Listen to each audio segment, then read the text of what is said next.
As usual, Donald Trump was overstating things when he bragged on Twitter that he has made the U.S. nuclear arsenal far stronger and more powerful than ever before. The U.S. does have the world's largest collection of its most dangerous weapons, but the work of modernizing it predates and will outlast his presidency. The Pentagon is in the early stages of a planned $1 trillion overhaul of the so-called nuclear triad: air, land and sea-based weapons that began under President Barack Obama. It's necessary from both a military standpoint, as much of the arsenal is so old as to be beyond repair, and a strategic one. Without a credible U.S. nuclear deterrent, the global arms race could well intensify.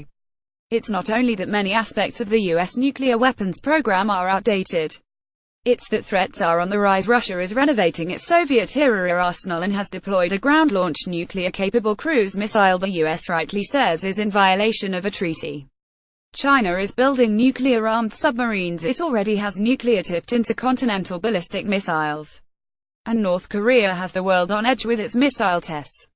There should be no debate about whether America's nuclear weapons systems need to be kept up to date. The issue will be whether Congress can push the Pentagon to be as efficient as possible. As with all defense outlays, members of Congress will undoubtedly weigh the effect of local jobs against the interests of national security. So what is the best way to spend this trillion-dollar windfall, which will be parceled out over the next several decades? There is justified consensus that the Navy's planned fleet of up to 12 next-generation Columbia-class submarines, armed with improved Trident missiles, be the centerpiece of the modernization effort. The sea leg of the nuclear triad is the stealthiest and most flexible, and the accuracy of its missiles is now on a par with ICBMs.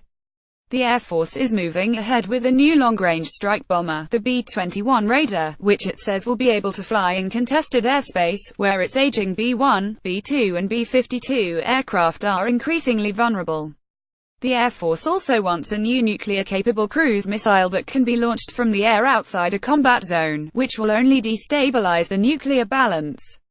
Many feel the same way about an improved version of the B-61 atomic bomb, which has a dial yield feature that can make it far less powerful than the weapon dropped on Hiroshima 72 years ago this month.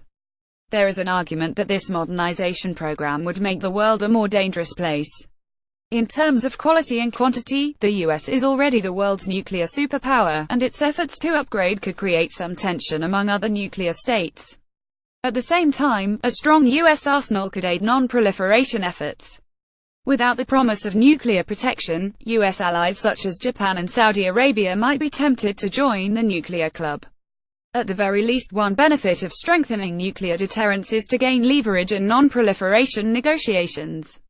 The New START Treaty, which vastly lowered caps on long-range nuclear missiles, is due for an extension in 2021. And there is the matter of Russia and North Korea's nuclear adventurism. Diplomacy may seem an unlikely solution to these problems at the moment, but it will be far more so if the US is not negotiating from a position of strength. Trump's unpredictability may make diplomatic progress less likely and nuclear conflict less unthinkable. Fortunately, US nuclear policy is far more deliberate than his Twitter feed. Editors Tobin Harshaw, Michael Newman. To contact the senior editor responsible for Bloomberg Views editorials: David Shipley at davidshipley@bloomberg.net.